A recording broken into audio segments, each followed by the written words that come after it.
onde nós falamos sobre não é por um prato de comida, né? Daniel capítulo 3, também nós falamos também. E agora vamos começar, né?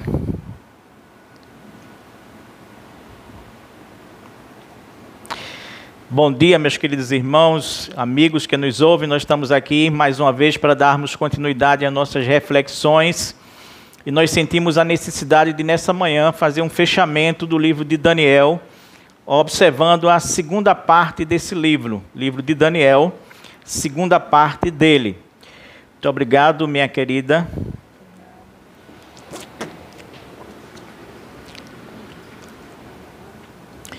Nós já fizemos 3 reflexões sobre o livro de Daniel, 3 reflexões que faziam um conjunto, né? Estudamos o capítulo 1, quando trabalhamos a questão de não é por um prato de comida. Estudamos o capítulo 3, fizemos uma reflexão no capítulo 3 sobre não é somente para dançar conforme a música, para não dançar conforme a música. E o capítulo 6, que foi o da semana passada, quando nós também trabalhamos a questão não é por 30 dias apenas que teria que se seguir aquela lei, mas havia muita coisa mais envolvida por trás disso. O livro de Daniel, ele se divide em 2 partes, é importante que eu diga isso para os irmãos. Ele se divide em 2 partes no que diz respeito, por exemplo, à questão da linguagem, ou da língua, da escrita. Ele é escrito no capítulo 1 em hebraico, no capítulo 2 até quase que o final, não é? Na verdade, no início do capítulo 3, ele é escrito em aramaico, que era uma língua, por exemplo, como o inglês da nossa época atual, e depois ele volta para o aramaico mais uma vez. Mas o livro de Daniel não só tem 2 partes por conta de ser escrito dessa forma, em 2 línguas diferentes. Ele também é dividido em 2 partes porque na primeira parte, do capítulo 1 até o capítulo 6, nós temos várias histórias fantásticas, várias histórias maravilhosas, que a gente se delicia com ela, né? Com essas histórias. E nós vimos essas histórias aqui, maravilhoso, fantástico, né? Quem não lembra da história da recusa do manjar, quem não lembra da história dos meninos sendo jogados na fogueira, né? Dos 3 rapazes sendo jogados na fogueira, quem não lembra do domingo passado, Daniel sendo jogado na cova dos leões. Então parece mais um filme, né?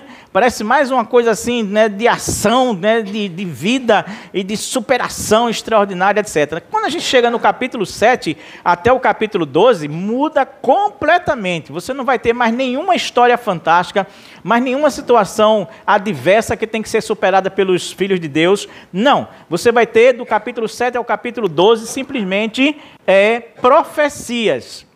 Profecias, revelações que chegaram a Daniel a partir daquele instante. Então, das histórias fantásticas se passam as profecias reveladas por Deus para aquele servo dele ali. E diante dessa segunda parte, esse conteúdo fica difícil, fica obscuro, fica um conteúdo assim não muito fácil da gente entender de maneira nenhuma. É de difícil interpretação esse capítulo 7 até o capítulo 12.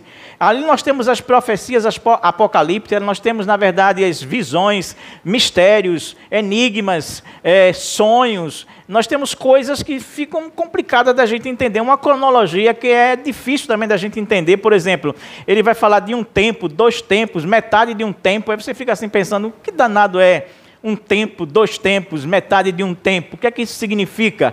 70 semanas e etc. Um tempo, 2 tempos e meio tempo são 3 anos e meio, viu, minha gente? Mas assim, até você chegar a essa conclusão, você tem que ler, você tem que ler uma Bíblia de estudo para você entender as coisas. Ou seja, o futuro da humanidade é revelado do capítulo 7 até o capítulo 12, mas revelado de uma maneira velada, ou seja, através de profecias. Basta dizer para vocês que todo o livro de Daniel, basicamente, 80% do livro de Daniel está contido no livro de Apocalipse. Então, por isso que o livro de Daniel é considerado o Apocalipse do Antigo Testamento, conforme a gente vai estudando e vai lendo. Por exemplo, vou dar um exemplo para vocês aqui, no capítulo 7. Vá comigo aí para o capítulo 7, a partir do versículo 1, quando a gente lê assim: no 1º ano de Belsazar, rei da Babilônia, teve Daniel na sua cama um sonho e visões da sua cabeça. E escreveu logo o sonho e relatou a suma das coisas. E falou Daniel e disse: eu estava olhando na minha visão da noite, e eis que 4 ventos do céu combatiam no mar grande. e 4 animais grandes, diferentes uns dos outros, subiam do mar. O primeiro era como leão e tinha asas de águia. E eu olhei até que lhe foram arrancadas essas asas, e foi levantado da terra e posto em pé como um homem, e foi-lhe dado um coração de homem. E continuei olhando, e eis que o segundo animal, semelhante a um urso, era semelhante a um urso, o qual se levantou de um lado, tendo na boca 3 costelas entre os seus dentes, e foi-lhe dito assim: levanta-te e devora a carne. Depois disso eu continuei olhando, e eis que outro animal, semelhante a um leopardo, tinha 4 asas de aves nas suas costas, tinha também esse animal 4 cabeças, e foi-lhe dado o domínio. E depois disso eu continuava olhando nas visões da noite, e eis que o 4º animal, terrível, espantosamente forte, o qual tinha dentes grandes de ferro, ele devorava e fazia em pedaços, e pisava aos pés o que sobejava. E era diferente de todos os animais que apareceram antes dele, e tinha 10 pontas. Bem, peraí, né? Entendeu tudo isso aí direitinho? Beleza? Está tudo claro na sua mente aí? Perfeitamente entendível. Só a visão desses 4 animais, e animais que não são animais comuns, mas são animais que a gente conhece, mas que tem alguns adendos, né? Chifres, asas, não sei o quê, e etc, etc. É muito confuso essa segunda parte do livro de Daniel. É isso que eu quero dizer para você. Do capítulo 7 ao capítulo 12 é muito difícil a interpretação, porque é uma linguagem muito simbólica para poder a gente entender exatamente o que está acontecendo ali. Mas, porém, todavia, contudo, existe uma profecia que ela é claríssima, e essa profecia é a respeito do próprio Daniel em si. Aí agora você vai comigo para o capítulo 12, o último versículo desse livro, que é justamente o versículo 13, que diz assim: depois de todas essas informações, essas revelações veladas através da linguagem simbólica do Apocalipse, a gente lê assim: tu, porém, Daniel, vai até o fim, porque repousarás e estarás na tua sorte no fim dos dias. Tu, porém, Daniel, vai até o fim, porque repousarás e estarás na tua sorte até o fim dos dias. É aqui que a gente para. Ainda que as outras coisas todas sejam de difícil compreensão, a única profecia verdadeiramente a respeito do próprio Daniel, ela é claríssima. Te mostrei tudo o que eu deveria mostrar, Daniel, porém agora eu quero falar de você, do seu futuro. Tu, porém, Daniel, faz o quê? Vai até o fim. Por quê? Porque tu repousarás, e você terá a sua recompensa, você terá a sua sorte até o final dos dias, diz o texto aqui. Nós queremos falar hoje sobre como termina a vida de um servo comprometido com Deus. Esse é o nosso tema de hoje. Como termina a vida de um servo comprometido com Deus, ok? Ore comigo. Muito obrigado, Paizinho Santo e Deus bendito, pela Tua palavra. Muito obrigado pelo Teu carinho, pelo Teu amor. Muito obrigado pela Tua graça que se derrama sobre nós, Pai. Que o Teu Divino Espírito Santo, ele possa encontrar espaço aqui dentro dessa igreja. Que o Teu Divino Espírito Santo possa encontrar espaço dentro do nosso coração. Que o Teu Divino Espírito Santo, ele possa nos encher, portanto. Ele possa encher essa Tua casa, encher ao nosso próprio ser, com a Tua voz, com a Tua graça, com o Teu amor, com aquilo que nós precisamos ouvir nessa manhã, em nome de Jesus. Como termina a vida de um servo comprometido com Deus? Primeira coisa que eu quero dizer é que a vida de um servo comprometido com Deus, ela não termina, ela chega ao fim. Essa é a primeira coisa que eu quero dizer para vocês. A vida de um servo comprometido com Deus, ela não termina. Deus dá a ela um ponto final. Deus dá a ela um ponto final. É isso que nós queremos colocar para você. Quando você vai aí no capítulo 12 de Daniel, no versículo 4, a gente lê assim: e tu, Daniel, fecha essas palavras e sela esse livro até o fim do tempo. Muitos correrão de uma parte para a outra e a ciência se multiplicará. E é como se Deus dissesse nesse versículo assim: Daniel, o livro está concluído. Fecha as tuas palavras, sela este livro. O livro está concluído. Durante a sua vida inteira vivida na Babilônia, Daniel vinha fazendo relatos e escrevendo as situações e coisas que tinham acontecido não só com ele, mas também com todo o povo de Deus ali. E agora Deus diz para ele assim: a obra está acabada, encerrou-se, fecha esse livro. Agora em diante vamos aguardar a data da publicação. Agora que você terminou a sua obra, vamos aguardar a data da publicação, que seria a realização desses fatos em geral. Então, sela, fecha, guarda, conclui, o tempo está terminado, o que tinha de ser escrito já foi escrito, e a gente não tem mais o que escrever de agora em diante. Porém, Daniel, aí vem o último versículo do livro. Porém, Daniel, se o livro está fechado, se não tem mais o que ser dito, se está tudo certinho, a tua vida, porém, não acabou. A tua vida, ela não cessou. Por isso que o último versículo diz assim: tu, porém, Daniel, entendeu?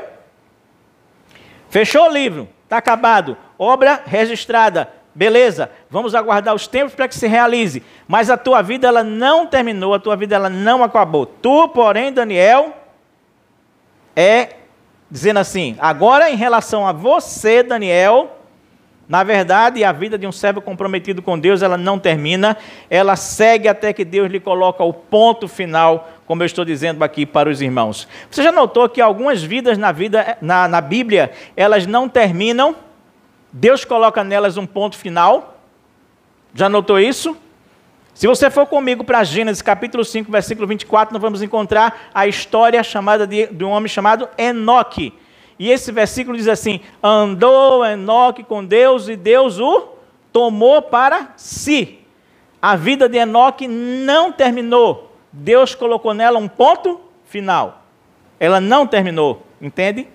Se você for comigo, por exemplo, para Moisés, Números, ou melhor, Deuteronômio capítulo 34, versículo 4, a gente vai ler que Moisés foi levado por Deus para um alto de um monte, chegou lá em cima do alto do monte, Deus disse para ele: está vendo aquilo tudinho ali? Aquilo tudinho ali é a terra prometida para a qual você trouxe esse povo até aqui, ou seja, já estava visível, já estava próximo, a alguns quilômetros dele. Mas Deus diz assim: você está vendo, mas você não vai entrar lá. E diz o texto que Moisés morreu ali mesmo e Deus o sepultou.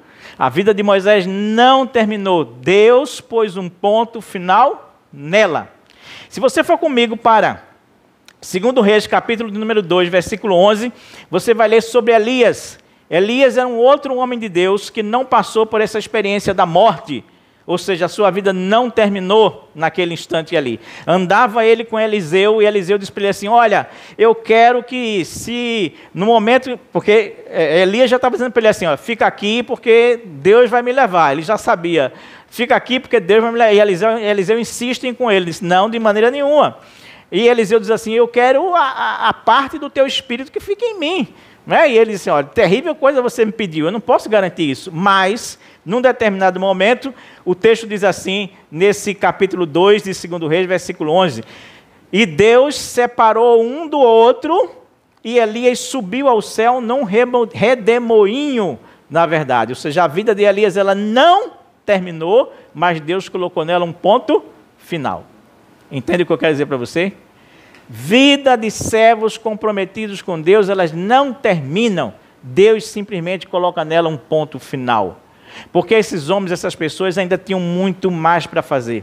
Ainda tinha muito mais coisa para realizar. Se fosse possível dar muito mais tempo para eles. Algumas pessoas morrem e a gente fica lamentando, né? E a gente diz assim: puxa vida, fulano ainda tinha tanto tempo, teoricamente, né, pensando para poder fazer tanta coisa, a gente perde essa vida agora que parece, na verdade, prematuramente, né, como a cantora que morreu essa semana aqui no nosso país. Ou então, muitas vezes, por exemplo, eu tenho alguns autores que eu admiro demais, eu sou fã de carteirinha, eu digo: puxa, fulano não deveria ter morrido, porque o cara que tinha um pensamento desse teria tanta coisa ainda para nos dizer, mas simplesmente é colocado nessa vida um ponto final. Por isso, naquele instante, terminado a missão de Daniel, Deus diz para ele assim: olha, tu, porém, Daniel, vai. É assim que diz a minha tradução aqui, ó. Tu, porém, Daniel, vai até o fim. Tu, porém, Daniel, vai até o fim. Ou, noutra tradução, que diz assim: tu, porém, Daniel, siga o seu caminho. Siga o seu caminho, ou seja, ainda que Deus não tivesse nenhuma palavra mais para revelar para Daniel, ainda que Deus não tivesse mais nada para falar para ele, nada para ele escrever, nada para ele dizer além daquilo que já tinha sido dito, mas ele teria que ir até o fim, ou seja, o verbo que iria nortear a vida de Daniel era o verbo siga, siga, siga, siga, siga, vá até que eu ponha o ponto final. Até que eu ponha o ponto final. Entende o que eu quero dizer para você? Ou seja, aquele que tem posto a mão do arado, ele não pode olhar para trás. Ele tem que seguir, seguir, seguir, seguir, seguir. Ir. Isso quer dizer que a nossa vida cristã não pode sofrer recuos. A nossa vida cristã não pode sofrer estagnação. Ela não pode se resguardar. A nossa vida cristã tem que ser um sol que vai brilhando cada vez mais e mais e mais e mais e mais, até se tornar dia perfeito, como diz Provérbios, no nosso dia a dia. Meu irmão querido, se você acha que a sua vida espiritual está estagnada, está parada, não brilha mais, estacionou, está no ocaso da vida, está errado. Está errado, porque Deus, quando diz isso para Daniel, não esqueçam vocês, tinha mais de 80 anos de idade. Daniel, vai até o fim, segue o teu caminho, Não acabou aqui, não parou aqui de jeito nenhum. Eu fui assistir uma conferência com o pastor Rick Warren, autor daquele livro Uma Igreja com Propósito e Uma Vida com Propósito, no Rio de Janeiro, quando ele esteve aqui no Brasil pela primeira vez. E algumas poucas coisas, foi uma conferência maravilhosa de 2 dias, um sábado e um domingo, mas poucas coisas eu lembro, como a seguinte história que eu vou lhe contar. Ele disse que o pai dele, enfermo, moribundo, na cama, sem poder levantar-se mais, sem poder fazer mais nada, ele tinha sido pastor também, ele levantava de vez em quando, assim, num supetão da cama, e levantava e ficava sentado e dizia só uma frase. Qual era a frase? Mais uma alma para Jesus, mais uma alma para Jesus, mais uma alma para Jesus. Depois se acalmava e deitava de novo. E levantava daqui a um tempo e dizia, mais uma alma para Jesus, mais uma alma para Jesus, mais uma alma para Jesus. O que ele estava dizendo é assim, eu quero ganhar mais uma alma para Jesus, eu quero ganhar mais uma pessoa para Jesus, eu quero ajudar a converter mais uma pessoa, eu quero que o Espírito Santo, através de mim, também haja na vida de mais uma pessoa, de mais uma pessoa, de mais uma pessoa, de mais uma pessoa. Incrível essa história. Que amor por Deus e que paixão pelas almas perdidas. E eu fico imaginando nós que não estamos moribundos em cima de uma cama, o quanto temos feito para ganhar mais um para Jesus, mais um para Jesus, mais um para Jesus. Os nossos familiares, as pessoas que a gente ama, e que não vão estar com a gente na eternidade se nós não formos instrumentos, muitas vezes, de levar essa palavra para outras pessoas. O que está sendo dito aqui é assim, todo ser que respira, louve ao Senhor. Você respira, louve ao Senhor. Todo ser que respira, ore ao Senhor. Ore ao Senhor. Você respira, ore ao Senhor. O que está sendo dito aqui é assim, todo ser que respira, pregue o Senhor, fale do Senhor, leve o Senhor a outra pessoa. E tu, Daniel, vai até o fim. Porque Deus não colocou ainda o ponto final na sua vida, nem na minha vida, nem na vida de ninguém que está aqui presente nesse instante. Nenhum de nós. Então a primeira lição que a gente aprende desse texto do fim da vida de Daniel é exatamente essa. É exatamente essa. Nós, servos de Deus comprometidos com Ele, a nossa vida não termina até que Deus coloque o ponto final nela. Até que Deus diga assim, cessou, parou, não precisa mais você se preocupar de agora em diante. Então, meu irmão, vamos olhar para nossas vidas, vamos entender o que é que Deus requer de nós, o que é que Deus pede de cada um de nós. Lembre-se, mais uma vez eu digo, Daniel estava com 80 anos de idade, mais de 80 anos de idade, e Deus estava dizendo para ele, vai até o fim, siga o seu caminho, não se acomode. A segunda lição que a gente tira desse texto aqui, desse pequeno texto, é só o versículo 13 mesmo do capítulo 12, que a gente vai se ater nele. É o seguinte: quando a vida de um servo de Deus chega ao final, ele encontra o descanso prometido. Quando a vida de um servo de Deus chega ao final, ele encontra o descanso prometido. Tu, porém, Daniel, vai até o fim, porque repousarás. Diz aí essa segunda frase. Além da orientação de seguir o seu caminho, de continuar a sua vida, de ir até o fim, existe da parte de Deus nessa hora uma promessa de descanso, de repouso. Dele, na verdade, agora poder finalmente, depois de 60 anos de trabalho na Babilônia como escravo, finalmente repousar. Até então, Daniel tinha vivido 60 anos de sua vida em estado de alerta. Opa, cuidado, querem te matar, como eu disse domingo passado, né? Sempre haverá alguém querendo matar um servo de Deus que é comprometido com Deus. E ele vivia isso o tempo inteiro, mas agora Deus está dizendo assim para ele: calma, porque de agora em diante você vai poder também usufruir do descanso, do repouso prometido. Se existem duas coisas às quais qualquer trabalhador tem direito, uma delas é o seu salário, não é assim? Digno, não é obreiro do seu salário. Uma delas é o salário e a outra é o descanso. 6 dias trabalharás e no 7º descansarás, diz o texto bíblico para a gente aqui. Deus garante a Daniel, em primeiro lugar, o descanso, o repouso que ele precisaria ter.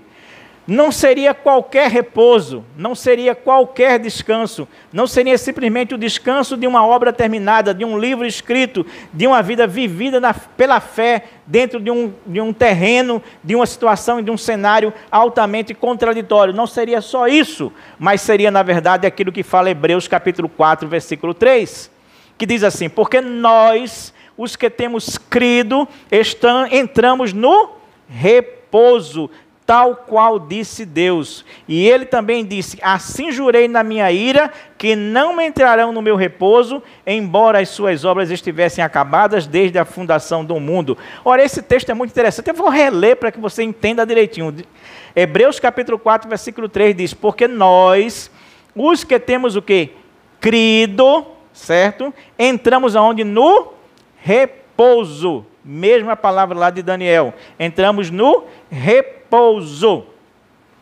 Mas Deus diz a um outro grupo de pessoas assim: jurei na minha ira que não entrarão no meu repouso. Esse grupo de pessoas que são os desobedientes, embora as suas obras estivessem acabadas desde a fundação do mundo. Ou seja, Deus estabelece aqui duas classes bem distintas em Hebreus. Primeira classe é aqueles que, em obediência, vivendo por fé, entraram agora no descanso e no repouso de Deus. E a segunda classe daquelas pessoas que foram desobedientes, não agregaram a sua fé àquilo que viram, e esses não entrarão no repouso de Deus, mesmo que tenham as suas obras acabadas, se possível, desde a fundação do mundo. Então a questão aqui não é que você vai repousar se você acabou ou não acabou a sua obra, como Daniel acabou a dele, mas é se você viveu por fé ou não viveu por fé. Quem vive por fé é quem entra no repouso de Deus. Quem não vive por fé não entra no repouso de Deus. Portanto, a questão aqui não é terminar a obra, mas é o exercício crucial da fé nos momentos mais periclitantes, difíceis e complicados de nossa vida. Você viu domingo passado, né? Servos comprometidos com Deus não fecham as janelas. Servos comprometidos com Deus não mudam de comportamento de acordo com as circunstâncias. E servos comprometidos de Deus têm o que em si? O Espírito excelente, não de excelência, mas excelente. Ou seja, na verdade, Daniel vai poder entrar nesse repouso, nesse descanso maravilhoso de Deus, pelo exercício da sua fé, e não porque terminou de escrever o seu livro de jeito nenhum. Na Bíblia Viva, em Hebreus ainda, capítulo 4, versículos de 9 a 11, a gente lê sobre esse descanso, sobre esse repouso assim: portanto, há um descanso completo e perfeito, ainda esperando o povo de Deus. Cristo já entrou lá, está descansando do seu trabalho, tal qual como Deus fez após a criação. Façamos o melhor que pudermos para entrar naquele lugar de descanso, tomando cuidado para não desobedecermos. Maravilha, né? Essa tradução aqui. Portanto, existe um descanso, um repouso para o povo de Deus ainda. E esse descanso, esse repouso, ele é completo, ele é pleno, ele é perfeito. Perfeito, perfeito, perfeito. Daniel agora podia repousar, podia descansar em Deus. Deus está dizendo para ele assim: segue Daniel, o teu caminho, há um descanso incomparável no futuro lhe esperando, um repouso que você não consegue ver agora, mas que você encontrará daqui mais uns dias à sua frente. A contrapartida disso aqui é o que diz esse mesmo versículo 4, do capítulo 12 de Daniel. Há um descanso incomparável para Daniel e há um desassossego incomparável para aqueles que não repousam, como Daniel ia repousar pela fé. Ou seja, há um parênteses aí dizendo assim, que no futuro muitos correrão de uma parte para a outra e a ciência se multiplicará. E aqui eu vejo o retrato dos nossos dias de hoje. A humanidade, ela não tem descanso. Ela não tem descanso por quê? Porque a ciência, o conhecimento se multiplicou e as pessoas vivem correndo de um lado para outro, de um lado para outro, de um lado para outro, de um lado para outro. Você está entendendo como é que se realizam as profecias da Bíblia? A gente nem nota, né? Mas não é essa loucura que a gente vive hoje. Um corre que ninguém tem tempo para nada, ninguém tem tempo nem para parar para fazer uma oração para Deus, quanto mais 3 por dia, porque acha que está perdendo tempo. Você não vive com a sensação de que está deixando alguma coisa para trás, que alguma coisa está sem fazer, que alguma coisa está pendente. Você vive correndo de um lado para o outro, não vive? A pergunta é: estamos nos preparando para usufruir desse descanso fantástico e maravilhoso de Deus? Ou estamos correndo feito doidos, tal qual o mundo ao nosso redor também está? Essa é a pergunta que a gente vai fazer aqui, para nossa reflexão. Mas entenda, servos comprometidos com Deus, no final de suas vidas, eles encontram o repouso divino. Amém? Aleluia! Glória a Deus por isso. Servos comprometidos com Deus. A sua vida não termina. Deus coloca um ponto final nela. E é Ele que coloca esse ponto final. Servos comprometidos com Deus, no final da sua vida, encontram o repouso divino, completo, perfeito, dado pelo próprio Deus. E em terceiro lugar, servos comprometidos com Deus, no final de suas vidas, encontram a sua porção. Servos comprometidos com Deus, no final da sua vida, encontram a sua porção. O mesmo versículo 13 do capítulo 12 diz assim: tu, porém, Daniel, vai até o fim, porque repousarás e estarás na tua sorte no fim dos dias. Essa palavra-chave aqui, nessa última frase do texto, que é a palavra sorte, tu estarás na tua sorte, ela pode ser traduzida por recompensa, por porção e por sorte.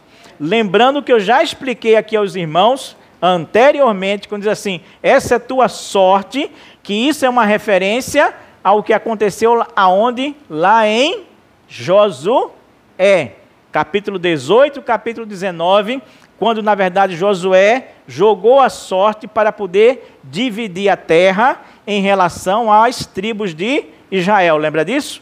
Então sorte aqui não é coisa fortuita ao acaso, mas é na verdade assim, a parte que te cabe de acordo com o sorteio que foi feito, entende? Ou seja, quando Deus está dizendo assim, porque tu estarás na tua sorte, Ele vai estar dizendo assim, porque você terá a sua recompensa, porque você terá a sua porção de terra, porque você terá, na verdade, a sua parte do sorteio. O que está se dizendo para Daniel aqui é assim, olha, Daniel, vai até o fim, porque tu repousarás e encontrarás a tua porção de terra que você tanto almejou, que você olhou pela janela do seu quarto, que você olhava pela janela do seu quarto e via a direção de Jerusalém.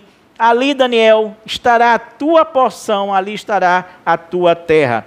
Nós não sabemos se Daniel voltou para Jerusalém, a história não nos diz isso, se Daniel voltou para Jerusalém com os escravos que voltaram um dia, ou se ele foi enterrado na cidade de Suzã, na própria Babilônia. Existem essas duas versões, essas duas situações, contudo sem nenhuma probabilidade para nenhuma delas a gente afirmar que foi uma ou que foi outra na verdade.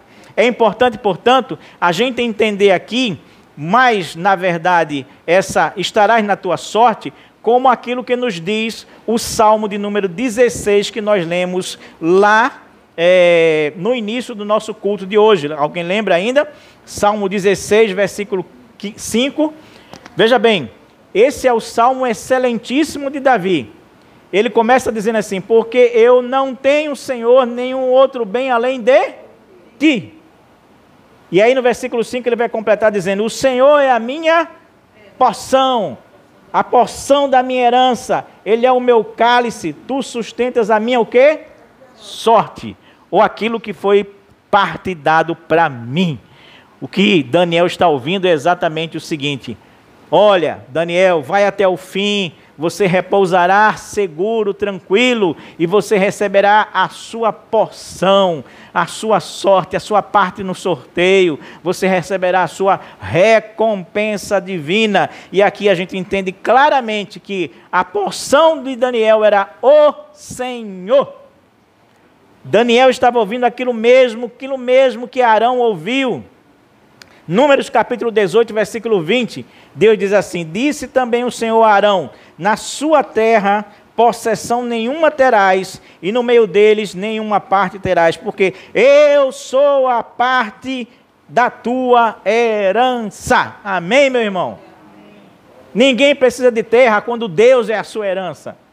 Ninguém precisa de terra quando Deus é a sua porção. Ninguém precisa de sorte quando Deus é a sua sorte. É a sua parte. Meu irmão, para Daniel seria igualzinho a tribo de Levi.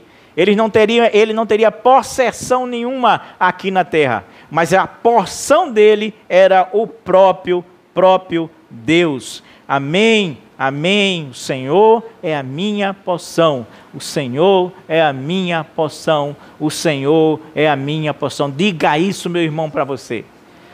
Nada que você tem aqui se compara a Deus sendo a sua porção. É mais ou menos o que Moisés disse ainda há pouco aqui para a gente ouvir. Nada se compara quando Deus é a sua herança, quando Deus é a sua recompensa, quando Deus, na verdade, é a sua porção. Eu quero citar aqui o Spurgeon, citando um autor chamado Brooks, e ele diz assim: ah, Senhor, se o inimigo viesse a mim com uma fruta, como já fez com Eva, eu diria para ele: o Senhor é a minha porção. Ah, Senhor, se o inimigo viesse a mim com uvas, como fez com Noé, eu diria para ele, do mesmo jeito: o Senhor é a minha porção. Ah, Senhor, se o inimigo viesse a mim com vestes novas, como fez com Geazi, eu diria a ele: o Senhor é a minha porção. Ah, Senhor, se o inimigo viesse a mim com ouro, como fez com Acã, como já fez com Acã, eu diria a ele: o Senhor é a minha porção. Ah, Senhor, se o inimigo viesse a mim com dinheiro, como fez com Judas, eu diria a ele: o Senhor é a minha porção. Ah, Senhor, se o inimigo viesse a mim com coroa e com reino, como fez com Moisés, eu diria a ele: o Senhor é a minha porção. Se o Senhor é a minha porção, eu não preciso de nada disso me interessa quando o Senhor verdadeiramente é a minha porção. Maravilhosa citação feita pelo Spurgeon. Diga comigo: não me interessa o que eu me ofereça, porque o Senhor é a minha porção. O Senhor é a minha porção. O Senhor é a minha porção. Tudo que eu puder juntar aqui vai ficar aqui, mas quando eu chegar no céu, o Senhor é a minha porção. É a minha porção. É a minha recompensa. É a minha sorte. É a minha herança que eu tenho direito. E é isso que é dito a Daniel exatamente nesse instante. Portanto, meus amados e queridos irmãos, fazendo só uma ligeira recapitulação, a vida do servo do Senhor não termina, Deus põe um ponto final nela. Quando a vida do servo do Senhor chega ao final, ele encontra o seu repouso. E quando a vida do servo do Senhor chega ao seu final, ele finalmente encontra a sua porção, ele encontra a sua herança, ele encontra a sua recompensa, que é o próprio Deus. Você já imaginou você estar diante de Deus? Frente a frente com Ele, tendo tudo preenchido ao seu redor por esse amor que é Ele? O resto aqui não interessa, meu irmão. E a gente passa tanto tempo aqui agarrado com tantas picuinhas. Mas, concluindo, como é o final da vida de um servo amado de Deus? Como é o final da vida de um servo amado de Deus? Não há dúvida alguma de que Deus amava e amava muito a Daniel. Veja bem, nessa segunda parte do livro de Daniel, do capítulo 7 ao capítulo 12, por 3 vezes, os anjos conversam com Daniel e dizem assim, capítulo 9, versículo 23, porque és muito amado de Deus, Daniel. O anjo aparece para ele e diz assim, olha, Daniel, a tua oração foi respondida desse jeito porque tu és muito amado de Deus. Capítulo 10, versículo 11, outro anjo diz para Daniel assim, Daniel, homem muito amado. Daniel, homem muito amado. Capítulo 10, versículo 19, a gente lê assim, não temas, homem muito amado. Não temas, homem muito amado. Não há dúvida. Não há dúvida. Daniel era muito amado por Deus. E é interessante que a gente não ouve essa expressão, a gente não vê essa expressão, a gente não lê essa expressão na Bíblia a respeito de outras pessoas. Mas a respeito de Daniel a gente ouve, claramente. As testemunhas são os anjos. Daniel, você é muito amado por Deus. Daniel, não tema porque você é muito amado por Deus. Daniel, vai ser explicado porque você é muito amado por Deus. Porque você é muito amado por Deus. Porque você é muito amado por Deus. Daniel é muito amado por Deus. Nem por isso deixou de viver 60 anos na escravidão e talvez ter morrido na escravidão. Mesmo sendo um servo muito amado por Deus. É o que eu quero dizer assim, um homem muito amado por Deus e servo comprometido de Deus, muitas vezes pode ficar confuso. É nessa segunda parte que a gente lê aí no capítulo 7, versículo 28, assim, quanto a mim, Daniel, meus pensamentos muito me espantavam. Capítulo 7, 28. Quanto a mim, é Daniel mesmo falando, quanto a mim, Daniel, os meus pensamentos aqui se espantaram aqui, eu estou confuso, eu não estou entendendo nada. Aquela história lá dos animais, né? Vem um com asa, outro com não sei o quê, outro com chifre, outro com costela na boca, não sei o quê. Eu estou totalmente confuso, eu não estou entendendo nada. Então, o fato de você ser um servo muito amado de Deus, não quer dizer que você não fique confuso, muitas vezes, na sua vida. Que você fique sem entender nada na sua vida. Mas também, um homem muito amado e servo comprometido com Deus, adoece. Adoece. É nessa segunda parte que a gente vai encontrar isso, capítulo 8, versículo 27. Daniel diz, e eu, Daniel, enfraqueci e estive enfermo alguns dias. Alguns dias estive doente, de cama, tive uma dor de barriga, uma dor de cabeça. Fui nos médicos, foi horrível, eu estava mal. Eu enfraqueci, minha energia se foi. E eu passei vários dias enfermos. Não é por sermos servos amados de Deus que a gente não adoece, que a gente não enfraquece, que o corpo da gente não se debilita. Não é. Entende o que eu quero dizer? Não é. Não é. Mas também, ainda mais à frente, um homem muito amado de Deus e servo comprometido se entristece. Capítulo 10 de Daniel, versículo 2. Naqueles dias eu, Daniel, estive triste por 3 semanas. Naqueles dias eu, Daniel, estive triste por 3 semanas. 3 semanas de deprê, 3 semanas de baixo astral, 3 semanas de difícil, complicadas na minha vida. Onde eu chorei, onde eu esperneei. Nesse mesmo capítulo 10, versículo 3, Daniel diz assim, eu não comi os manjares.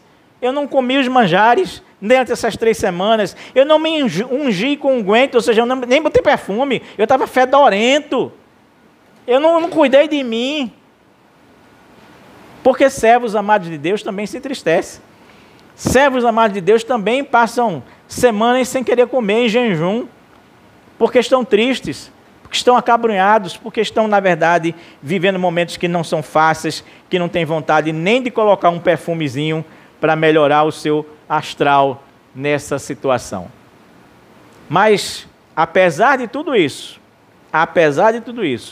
nós vamos ler no capítulo 12, versículo 3, na versão da linguagem de hoje, Daniel falando a respeito daquelas pessoas que são servas comprometidas de Deus e dizendo assim: os mestres sábios, aqueles que ensinaram muitas pessoas a fazer o que é certo, brilharão como as estrelas no céu e com um brilho que nunca se apagará. Amém. Glória a Deus. A gente fica confuso, a gente adoece, a gente se entristece, a gente não come, a gente não tem prazer em nada, mas aqueles que são mestres, aqueles que são servos comprometidos com Deus, aqueles que estão vivendo essa época de hoje e que ensinam às pessoas o que é certo, brilharão como as estrelas no céu, com um brilho que nunca se apagará, em nome de Jesus, amém. Uma dessas estrelas no céu de hoje se chama Daniel. Daniel. O Senhor é o juiz, Daniel. Que eu e você, meu irmão, a gente possa ter aprendido durante esses 4 domingos que estivemos aqui, a nos tornarmos pessoas comprometidas com Deus. Comprometidas com Deus a ponto de não deixar passar uma besteirinha como um prato de comida. De não deixar passar, não se submeter às pressões do mundo que quer fazer a gente dançar conforme a música dele. Que a gente possa ter aprendido aqui a viver no espírito excelente, a não fechar as nossas janelas, a não mudar de comportamento, sendo cristãos onde quer que nós estejamos. Porque é assim que nós seremos como essas pessoas que vão ensinar às outras o que é certo, como as estrelas que brilham no céu, e seremos como essa estrela ou essas estrelas que nunca perdem o seu brilho. No nome do Senhor Jesus. Amém. Eu quero que você